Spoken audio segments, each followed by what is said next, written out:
नमस्कार मित्रांनो, तू ही रे माझा मितवा मालिकेच्या आजच्या भागामध्ये आता ईश्वरीला अर्णव घरी घेऊन आलेला असतो आणि त्यानंतर मग आता अर्णव हा ईश्वरीला म्हणत असतो की मिस इंदोर, आता जे काही झालं, परंतु प्लीज परत असं करू नकोस, कधीही असं न सांगता निघून जाऊ नकोस. त्यानंतर मग आता ईश्वरी म्हणत असते की सर, मला खरंच कळत नाही आहे की नेमकं काय चाललं आहे ते. म्हणजे माझ्या मनात खरंच खूप विचार येत होते आणि त्या विचारांमधून मला खरंच खूप वाईट वाटत होतं. मनात जे काही विचार चालू होते ते कोणाशी बोलता पण येत नव्हते, त्यामुळे मला जास्त त्रास होत होता. त्यानंतर मग अर्णव म्हणतो, मिस इंदोर, पण तू मला प्रॉमिस कर की पुढच्या वेळेला असं काही करणार नाहीस. जर तुझ्या मनात जे काही असेल ते तू मला बोलून दाखवशील आणि जरीही तुझ्या मनात असेल की इथून निघून जायचं तर तसं मलाही सांग तू. तेव्हा ईश्वरी म्हणते की सर, खरंच खूप उलझन होती मनामध्ये, काय करावं ना काहीच सुचत नव्हतं. कारण मनात जे काही चाललं आहे त्या गोष्टींपर्यंत पोचताच येत नव्हतं आणि जेव्हा मनाला समजलं की मला काहीतरी हवं आहे, त्यावेळेला मात्र मन कोणाला काही सांगायला काही हरकतच घेत नव्हतं. त्यामुळे मला इथून निघावंसंच वाटलं आणि मी निघून गेले. खरं तर शांतता हवी होती असं वाटत होतं, परंतु मला कळतं आहे की माझ्यामुळे तुमच्या या सणामध्ये प्रॉब्लेम निर्माण झाला. मी गेले त्यामुळे हे सगळं झालं. तेव्हा तो म्हणतो की मिस इंदोर, शांत हो प्लीज, असा काही चुकीचा विचार करू नकोस. जे काही आहे ते ठीक आहे, आपण बोलून तर सॉर्ट करू शकतो, त्यामुळे प्लीज तू नको तो आता विचार मनामध्ये आणू नकोस. तेव्हा मग आता ईश्वरी म्हणायला लागते की अर्णव सर, परंतु तरीही माझ्यामुळे तुम्हाला त्रास झाला, व्हेरी सॉरी. तेव्हा आता अर्णव म्हणत असतो की मिस इंदोर, एक गोष्ट नक्की की आता इथून पुढे तू कसंही वागायचं नाही, प्रॉमिस. असं इथून घरातून कधीही निघून जायचं नाही. आणि जर तुला वाटत असेल की आपण निघून जायचं आहे तर मग तसं तू मला सांग, मी पण तुझ्यासोबत बॅग भरून रेडी राहीन. असं म्हटल्यानंतर आता ईश्वरी ही त्याच्याकडे बघतच राहते आणि म्हणते की अर्णव सर, प्रॉमिस, मी असं कधी जाणार नाही. पण तुम्ही बॅग भरून रेडी राहाल म्हणजे तुम्ही काय माझ्यासोबत येणार आहात का? त्यावेळेला मग आता अर्णव म्हणत असतो की हो, मग मी पण येईन ना तुझ्यासोबत, आणि मी तुला एकटीला कसं सोडणार. तेव्हा ईश्वरी म्हणते की अच्छा, म्हणजे आपण दोघंही निघून जायचं, तुम्ही माझ्यासोबत येणार आणि मला कधी तुम्ही एकटीला सोडणारच नाही वाटतं. तेव्हा तो म्हणतो की नाही मिस इंदोर, मी कायम तुझ्यासोबतच असणार आहे आणि मी तुला कधीही एकटीला सोडणार नाही. तेव्हा ईश्वरी म्हणते की अच्छा, म्हणजे मी जाईन तिथे तुम्ही येणार आहात तर. तेव्हा अर्णव म्हणतो की येस ऑफकोर्स, मी तुला एकटीला कसं सोडणार. तेव्हा तो ती विचारते की का, काय झालं. तेव्हा अर्णव म्हणतो की हे सगळं जे काही होतं आहे ना ते खरं तर माझ्यासोबतच व्हायला हवं, कारण मी तुला एकटीला कसं सोडणार, कारण मी तुला एकटीला सोडलं तर माझं, असं म्हणून ती विचारते की माझं काय. तेव्हा अर्णव म्हणतो की जर मी तुला एकटीला सोडलं ना तर माझं काय होईल, म्हणजे तू माझी रिस्पॉन्सिबिलिटी आहेस ना, आणि मी माझी रिस्पॉन्सिबिलिटी अशी लाईटली कधीच घेत नाही, म्हणूनच तू माझी जबाबदारी आहेस आणि तुला मी एकटीला कधीही सोडणार नाही, लक्षात घे. असं आता तो बोलून तिथून फ्रेश होण्यासाठी म्हणून म्हणतो की ठीक आहे, मी आता निघतो. ईश्वरी आता तोच विचार करत गप्प बसलेली असते. त्यानंतर मग आता ईश्वरीच्या डोक्यात येत असतं की खरंच मी आज खूप चुकीची वागले, म्हणजे अर्णव सरांना खूप काळजी होईल असं मी वागले, परंतु काही झालं तरीही हे सगळं मला असं वागायला नको. अर्णव सर मला स्वतःची जबाबदारी समजतात आणि त्यासाठी ते काहीही करायला तयार आहेत, आणि त्यामुळेच मला हे सगळं असं म्हणजे लाईटली घेता कामा नये, सगळं मला व्यवस्थित केलं पाहिजे. त्यानंतर आता ईश्वरी समजते की तिने खरंच खूप मोठी चूक केली आहे. त्यानंतर आपल्याला पाहायला मिळतं की इकडे अर्णवचा आणि ईश्वरीचा छान असं लक्ष्मीपूजन पार पडलेलं असतं.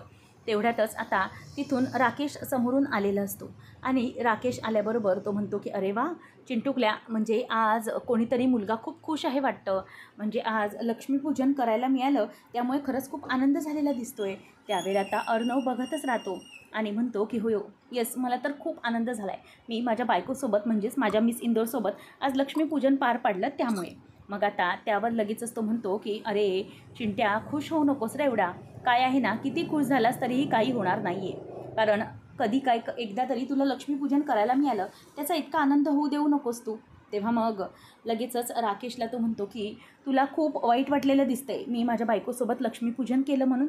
तेव्हा मग पाडव्याला असं केलं तर काही नाही, हरकत नाही, पण राकेश म्हणतो की मला तरी असंच वाटतं आहे की तू जे काही केलं आहेस त्यामुळे तुला खरंच खूप आनंद झाला आहे, पण मला तरी तसं काहीही वाटत नाही, मला काही दुःख वगैरे वाटलेलं नाही बरं का.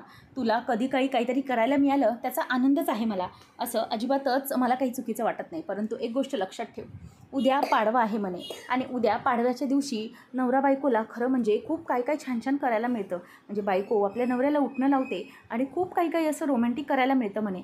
म्हणून ना उद्याच्या पाडव्याच्या दिवशी तुझ्याबरोबर ते काही ईश्वरीचं होणार नाही, मला माहिती आहे. ती ईश्वरी तुझ्याबरोबर कधीही पाडवा साजरा करणारच नाही, आणि काही झालं तरीही उद्या माझा पाडवा हा तिच्यासोबतच साजरा होणार आहे, असं तो बोलून दाखवतो. आणि म्हणतो की चिंटू, अरे तुला आनंद होत असेल की आज तुझी ईश्वरी तुझ्याबरोबर आहे, परंतु उद्या तसा कदाचित नसेल ना, उद्या तो पाडवा असेल, तो कदाचित तुझ्यासोबत साजरा होऊ शकत नाही तिचा. तेव्हा मग अर्णव म्हणतो की नाही, तुझा ना फार मोठा गैरसमज झाला आहे, तुझा पाडवा हा तिच्यासोबत कधीही साजरा होणार नाही. तेव्हा मग आता लगेचच तो म्हणायला लागतो की हां, स्वप्न बघ तू, पण बघ उद्या मी काय करतो ते. उद्याच्या दिवशी तुझी बायको ही मलाच पहिले उठणं लावतं की नाही ते बघ. माझ्यासोबतच ईश्वरीचा पाडवा साजरा होणार, असं तो आता त्याला चॅलेंज देऊन टाकतो. त्यावेळेला अर्णव त्याच्याकडे बघून हसतो आणि म्हणतो की तुला असं वाटत असेल, परंतु तसं काही होणार नाही आहे. हा पाडवा हा तुझ्यासोबत आमचा कधीही साजरा होणार नाही. त्याबरोबर आता लगेचच राकेश म्हणायला लागतो की अच्छा, म्हणजे तुला असं वाटत असेल खरं तर, परंतु तसं अजिबातच होणार नाही आहे. हा जो काही माझा पाडवा आहे ना, तो पाडवा हा माझ्या ईश्वरीसोबतच माझा साजरा होणार आहे, असं दोघांचं आता बोलणं सुरू असतं. आणि त्याचबरोबर राकेशला तो म्हणतो की तुम्हाला ना खूप आनंद होत असेल ना, ठीक आहे, घे आनंद मानून घे, परंतु एक गोष्ट कायम लक्षात ठेव की कितीही काही झालं तरीही तुला सगळ्यांसमोर एक्सपोज केल्याशिवाय मी तरी आता काही शांत बसणार नाही. आणि हो, उद्या तू बघशीलच की उद्या कोणाचा पाडवा उत्तम साजरा होतो आहे ते. मी माझ्या बायकोसोबत पाडवा साजरा करणार आणि तिला छान असं गिफ्टही देणार आहे. मग तू फक्त बघत राहा की माझा पाडवा हा कसा चांगला साजरा होतो ते. असं म्हटल्यानंतर आता राकेश आणि अर्णव एकमेकांकडे नुसते बघतच राहिलेले असतात. काय बोलायचं हे त्यांना काहीच कळत नसतं. आता अर्णव त्याला चॅलेंज देतो आणि तिकडून निघून जातो. आणि तिकडून निघून गेल्यानंतर राकेश मात्र गालतच असत असतो की चिंटू चिंटू, तुला किती स्वतःवरती जास्त भरोसा आहे रे, उद्या बघायचं आहे मला काय होतं ते. तरी ते दुसऱ्या दिवशी सकाळी लवकरच अर्णवला जाग येते आणि ईश्वरी छानपैकी अशी तयारी करत असते. आणि ईश्वरीची तयारी सुरू असताना अर्णव लांबूनच बघतो तर ईश्वरीची ड्रेसिंग टेबलची लाईट सुरू असते आणि ती छानपैकी अशी आरशात बघून तयारी करत असते. तेव्हा मग अर्णव उठतो आणि मी सिंदूर, तू तयार आहेस? तेव्हा ईश्वरी म्हणते की हो, मी तयार आहे, कारण आज पाडवा आहे ना, आणि म्हणून मी पाडव्याची तयार झाली आहे. तेव्हा अर्णव म्हणतो की खरंच, म्हणजे इतक्या सकाळी सकाळी पाडव्याला पण तू तयार झालीस? तेव्हा मग ती म्हणते की हो, आज पहिला पाडवा आहे ना लग्नानंतरचा. तेव्हा मग अर्णव म्हणतो की बरं ठीक आहे, बरं झालं, मी पण आता तयारी करतो. त्यावेळेला मग अर्णव सर, म्हणजे खरंच खूप बरं वाटतं आहे मलाही, की कालच्यापेक्षाही आज खूप फ्रेश वाटतं आहे. तेव्हा मग अर्णव म्हणतो की बरं मी पण जातो, मग फ्रेश होऊन येतो. ईश्वरी म्हणते की नाही, म्हणजे तुम्ही फ्रेश होऊ नका, काय आहे ना, आज तुम्ही स्वतःहून उठणं वगैरे लावायचं नाही आहे. मग तो म्हणतो की काय? तेव्हा ती म्हणते की आज ॲक्च्युली आपल्या लग्नानंतरचा पहिला पाडवा आहे ना, म्हणून तुम्हाला उठणं वगैरे ना सगळं काही मी लावणार आहे. मी तुम्हाला उठणं लावणार आहे व्यवस्थितपणे, आणि मग तुम्ही छान कपडे करून अभ्यंगस्नान करून घ्यायचं आहे. तेव्हा मग आता ईश्वरी म्हणते की म्हणजे हे सगळं पहिल्या पाडव्यासाठी. म्हणजे अर्णव म्हणतो की मी सिंदूर, सगळं तू हे करणार आहेस? तेव्हा मग आता अर्णवला ती म्हणते की हो हो सर, मीच करणार आहे ते, कारण काय आहे ना, तशी प्रथाच आहे ना आपली, आणि कसं आपलं पहिला लग्नानंतरचा पहिला पाडवा आहे, त्यामुळे हे सगळं करावंच लागणार आहे. तेव्हा मग आता अर्णव म्हणतो की बरं ठीक आहे, चालेल, असं तू म्हणत असशील तर. आणि मग ती म्हणते की हो, ॲक्च्युली घरातल्यांना सगळ्यांना म्हणजे असं काही प्रॉब्लेम वाटायला नको ना, म्हणून मी हे सगळं म्हणते. मग अर्णव म्हणतो की बरं हरकत नाही, चालेल, आपण करूया पाडवा साजरा, काहीच प्रॉब्लेम नाही. नंतर मग आता ईश्वरी म्हणायला लागते की अर्णव सर, तुम्हाला नेमकं काय वाटतं आहे? तेव्हा मग तो म्हणतो की नाही, काहीच वाटत नाही आहे, मी आलोच फक्त फ्रेश होऊन आलो. म्हणजे मग तुम्हाला उठणं वगैरे लावशील ना? ईश्वरी म्हणते की हो नक्कीच लावेन. तेव्हा तो म्हणतो की आपल्यासाठी नाही तर घरच्यांसाठी तरी, असं म्हणून आता ते दोघंजणही फक्त घरच्यांचं, म्हणजेच घरच्यांचं नाव घेऊन, खरं तर त्यांच्या मनातच ती इच्छा आहे, परंतु ती मनातली इच्छा ते एकमेकांसमोर बोलूनही दाखवत नाहीत. आणि मग घरच्यांचं नाव घेऊन फक्त पाडवा त्यांना साजरा करायचा असतो, एवढंच त्यांना खरं वाटत असतं. आणि त्यानंतर मग आता इथे अर्णव म्हणतो की मी सिंदूर, तुझ्या चेहऱ्यावर जराशी स्माईल येऊ दे, म्हणजे ही स्माईल आली ना की खरंच बरं वाटतं की नाही. आणि अर्णव म्हणतो की मिस इंदोर, असं म्हणतात की पाडव्याचं गिफ्ट पण द्यायचं असतं ना? ईश्वरी म्हणते की नाही, असं काय नाही आहे, ओवाळल्यानंतर गिफ्ट दिलंच पाहिजे असं काही नाही आहे, त्यात ओवाळण्याचा मान आहे तो नक्कीच घ्या पण, असं ईश्वरी अगदी समजूतदारपणे बोलते. त्यामुळे अर्णव आणखीनच तिच्या प्रेमात पडलेला असतो. आता ईश्वरी ही म्हणते की सर या तुम्ही तयार होऊन, मी खालीच आहे. तेव्हा मग अर्णवची ती खाली वाट बघत बसलेली असते आणि वाटी बघते उठण्याची, तर उठण्याचं वाटीतलं जे उठणं असतं ते अगदी घट्ट असतं. ती म्हणते की बापरे, हे उठणं अगदीच घट्ट झालेलं दिसतंय, यात थोडं काहीतरी पाणी वगैरे घातलं पाहिजे. म्हणूनच तिचा पाट अर्णवचा तिने तयार करून ठेवलेला असतो आणि ती उठण्यात अगदी पाणी वगैरे व्यवस्थित करून कालवण्यासाठी उठणं घेऊन चाललेली असते. आणि तेवढ्यातच आता ते जे उठणं असतं ती घेऊन जात असताना समोरून राकेश येतो. आणि राकेश आल्यानंतर आता ते उठणं म्हणजे त्याला खरं तर लावायचं असतं, म्हणून तो ईश्वरीचा हात धरतो आणि ईश्वरीचा हात धरल्यानंतर ईश्वरी आता अर्णव सर असं बोलते, कारण तिला असं वाटत असतं की खरं तर अर्णवने तिचा हात धरला आहे, म्हणूनच ती आता अर्णव सर असं बोलत असताना इथून हात धरून लाजूनच मागे बघते, परंतु तिथे राकेश असतो. आता राकेशला समोर पाहिल्यानंतर ईश्वरी पुन्हा घाबरते आणि तो म्हणतो की काय माझी इंदोरी जिलेबी इथे काय करते, आणि असं म्हटल्याबरोबर आता ईश्वरी जराशी घाबरते आणि ती तिकडे बघतच राहते. म्हणजे राकेशने माझा हात धरला आहे, राकेश पुन्हा काही करेल तर याची भीती तिला ते खूप वाटत असते. ती म्हणते की निर्लज्ज माणसा, बेशरम, सोड माझा हात. तेव्हा तो म्हणतो की अगं माझी इंदोरी जिलेबी, तुझा हा हात मी सोडण्यासाठी थोडीच धरलेला आहे, अजिबात नाही सोडणार तुझा हात. तेव्हा मग आता ईश्वरी म्हणायला लागते की नराधमा, सोड माझा हात. तुझं हे जे काही चाललं आहे ना ते मला अगदी चांगलंच माहिती आहे बरं का, त्यामुळे किती काही झालं ना तरीही तुला मी अशा प्रकारे माझं म्हणजे हात लावू देणार नाही. सोड, मी माझ्या नवऱ्याला म्हणजेच माझ्या अर्णव सरांना ओवाळण्यासाठी आले. तेव्हा मग तो म्हणायला लागतो की काय, मला तुझ्या त्या नवऱ्याचं अजिबातच कौतुक सांगू नकोस, मला जे काही आहे ना ते चांगलंच माहिती. मला आज पहिल्यांदा माझ्या बायकोकडून म्हणजेच माझ्या ईश्वरीकडून ओवाळून घ्यायचं आहे आणि तो मान तू मला दिलाच पाहिजे. तेव्हा आता ईश्वरी त्याच्याकडे रागानेच बघते आणि म्हणते की हा मान मी तुला अजिबातच देऊ शकत नाही, हा मान फक्त माझ्या अर्णव सरांचा आहे, बाकी कोणाचाही नाही. तेव्हा मग तो म्हणायला लागतो की काय इंदोरी जिलेबी, अगं असं काय करतेस, म्हणजे असं वागू नकोस, मला कळतं आहे की तुला खूप त्रास होतो या सगळ्याचा, पण काय आहे आता आपण एकत्र आहोत ना, तर मग आपण एकत्र एकमेकांना उठणं लावूया चल, असं ताता बोलायला लागतो. त्यानंतर मग आता ईश्वरीचा हात तो धरायला लागतो. ईश्वरी म्हणते की निर्लज्ज माणसा, सोड माझा हात, मला अर्णव सरांना उठणं लावायचं आहे. मग आता तो म्हणायला लागतो की अगं अर्णव काय किंवा मी काय, दोघांना उठणं लावलंच तरी सारखंच आहे, ये, असं म्हणून आता तो उठणं लावायला तिचा हात धरत असतो. आणि त्याच वेळेला मग आता ईश्वरी म्हणत असते की सोड माझा हात, सोड. परंतु तो आता अजिबातच ऐकायला तयार नसतो. तो म्हणत असतो की नाही, आता मी उठणं लावून घेतल्याशिवाय शांत बसणारच नाही. आणि मग त्यांनी तिचा हात धरलेला असतो. तेव्हा आता ती हात सोडवण्याचा प्रयत्न करत असते, परंतु तो अजिबात हात सोडवत नसतो. ईश्वरीचा हात त्याने आता उठण्याच्या वाटीत बुडवलेला असतो आणि मग हात तिचा धरून स्वतःच्या गालाला लावण्याचा तो प्रयत्न करत असतो. आणि तो हात लावायला जात असताना इथे आता ईश्वरी तेवढ्यातच घाबरते आणि म्हणते की अर्णव सर, आणि अर्णव तिथून आलेला असतो. आणि मग अर्णव त्याचा हात बाजूला करतो आणि म्हणतो की तुला उठणं लावण्याची फारच हौस आहे ना, आता बघूया आपण कसं उठणं लावतो असतो ती. आणि मग तो उठणं लावायला जात असतो. तेवढ्यातच अर्णव हा ती उठण्याची वाटी घेतो आणि उठण्याची जी वाटी असते ती पूर्णपणे त्याच्या चेहऱ्यावर टाकतो. ईश्वरी घाबरते की अर्णव सर. त्याच वेळेला मग आता अर्णव हा ईश्वरीकडे बघतो आणि ईश्वरी खूप घाबरत असते. ती म्हणते की सर, हा खूप नराधम आहे, याला योग्य ती शिक्षा झालीच पाहिजे, हा किती काय झालं तरीही शांत बसणार नाही, याला खूप खूप म्हणजे काहीतरी शिक्षाच झाली पाहिजे, नाही मी आता याच्यासोबत अजिबातच नाही शांतपणे वागू शकत. असं म्हटल्यानंतर आता इथे अर्णव हा तिच्याकडे बघतच राहतो आणि म्हणतो की मिस इंदोर, प्लीज काम डाऊन, अजिबातच रडू नकोस, शांत हो, तुला घाबरण्याची काहीच गरज नाही, मी आहे ना इथे, अजिबातच तू घाबरू नकोस, असं अर्णव आता तिला म्हणत असतो. आणि त्यानंतर मग असं म्हणत असताना अर्णव हा म्हणत असतो की ईश्वरी. तेव्हा अर्णव त्याला म्हणतो की तुला फार हौस आहे ना उठणं लावून घेण्याची. मिस इंदोर, एक गोष्ट लक्षात ठेव, हा माणूस तुझ्याबरोबर जे काही वागला आहे ना त्याची शिक्षा याला मिळालीच पाहिजे. आता एक गोष्ट लक्षात ठेव, तू आज हिच्याकडून उठणं लावून घ्यायला बघत होतास ना, आता बघ मी उद्या काय करतो ते. आता मी माझ्या बायकोला पाडव्याचं एक गिफ्ट देणार आहे, ते म्हणजे की तू स्वतः माझ्या बायकोच्या पायावर येशील, तिचे नाक घासून माफी मागशील, असं काहीतरी करणार आहे मी. तुला तिच्या पायाशी आणल्याशिवाय मी शांत बसणार नाही. त्यावेळेला मग आता अर्णवला तो म्हणतो की मी आणि हिच्या पाया पडणार आहे, वाट बघ. तेव्हा मग अर्णव म्हणतो की करणार, ते सगळं करणारच आहे मी. मिस इंदोरला तू त्रास दिला आहे, त्यामुळे तुला तिच्या पायावरती यावं लागणारच आहे. आणि मिस इंदोर, नको काळजी करूच, ते हे मी सगळं करणारच आहे आणि काही झालं तरीही असं मी शांत बसणार नाही आहे, असं आता त्याला अर्णव बोलून दाखवतो. आणि त्यामुळेच मग आता अर्णव हा अगदी रागानेच त्याच्याकडे बघत असतो की किती काही झालं तरी मी आता अजिबातच तुला सोडणार नाही. तर अर्णवला राकेश म्हणत असतो की वाट बघ अर्णव, हे असं कधीही मी होऊ देणार नाही, चिंटुकल्या तू दिवसाढवळ्या स्वप्न अशी पाहू नकोस. त्यावेळेला मग अर्णव म्हणतो की हो, मी स्वप्न पाहणार आहे आणि ती मी खरी करणार आहे. किती काही झालं तरी मी आता माझ्या बायकोला वचन दिले पाडव्याच्या दिवशी, आणि पाडव्याच्या दिवशीचं हे सगळ्यात मोठं अनमोल गिफ्ट माझ्याकडून माझ्या बायकोला असणार आहे. तेव्हा मग राकेश म्हणतो की कितीही काही कर, परंतु तुझी इच्छा मी पूर्ण होऊ देणार नाही. मी ईश्वरीला हे तुला जे वाटतं आहे ते अजिबातच करणार नाही आहे, लक्षात ठेव, असं तो आता बोलायला लागतो. त्यामुळे खरं तर अर्णवनेही आता चॅलेंज दिलेलं असतं आणि राकेशही म्हणतो की ठीक आहे, तुला जर असंच वाटत असेल तर चॅलेंज एक्सेप्टेड.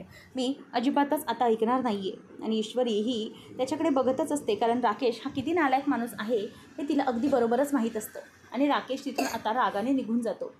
आणि तो निघून गेल्यानंतर अर्णव त्याच्याकडे बघत असतो, कारण त्याला माहीत असतं की किती काही झालं तरीही आता राकेश म्हणजे अर्णव जे चॅलेंज दिलं आहे ते पूर्ण करतोच. कधीही त्या चॅलेंजपासून मागे हटत नाही हे त्याला अगदी व्यवस्थितपणे माहीत असतं. आणि म्हणून तो त्याच्याकडे आता बघतच राहिलेला असतो. आणि त्यानंतर मग आता ईश्वरी मात्र घाबरलेली असते. सगळेजण आता उठणं लावण्याच्या कार्यक्रमामध्ये येणार असतात. आणि त्याच वेळेला अंजली ही सगळ्यांना म्हणत असते की चला, अरे उठणं लावण्याच्या कार्यक्रमात सगळेजण येऊया ना. तेवढ्यात मामा वगैरे येतो, आकाश येतात. आणि मग अंजली म्हणते की अगं जावई बापू कुठे आहेत, जावई बापूंना बोलाव ना.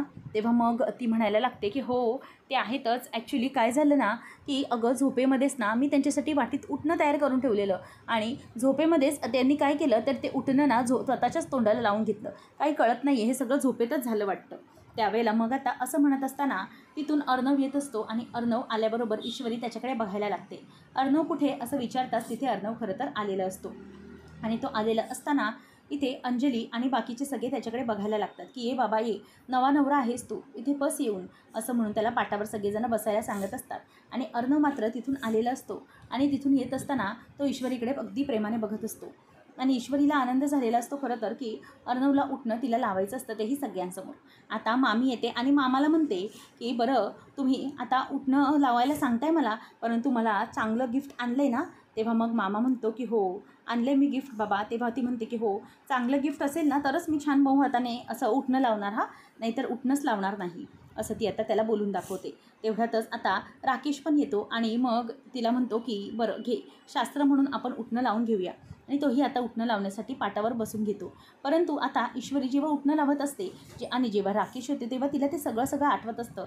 कशाप्रकारे राकेश आता तिच्याबरोबर वागलेला असतो आणि कशाप्रकारे तिच्याकडून उठणं लावून घेण्याचा जबरदस्ती तो प्रयत्न करत असतो, हे सगळं आता तिला आठवत असतं. आणि मग हे तिला आठवत असताना राकेश त्याच्याकडे रागाने बघायला लागतो. आणि ईश्वरीकडे पण तो अगदी कानाडोळ्याने बघत असतो. परंतु ईश्वरी त्याच्याकडे आता इग्नोर करते आणि आपल्या नवऱ्याला म्हणजेच अर्णवला ती ओवाळायला सुरुवात करते. आणि हे करत असताना ईश्वरीकडे अर्णव अगदी प्रेमाने आनंदाने बघत असतो. ईश्वरी पूर्ण अगदी सगळ्या विधी सगळ्या मनापासून पार पडत असते अर्णवसोबतच्या. आणि त्याला उठणं लावत असताना ती खूपच आनंदी असते. आणि हे पाहून आता राकेशचा इथे मात्र चांगला जळफळाट होत असतो.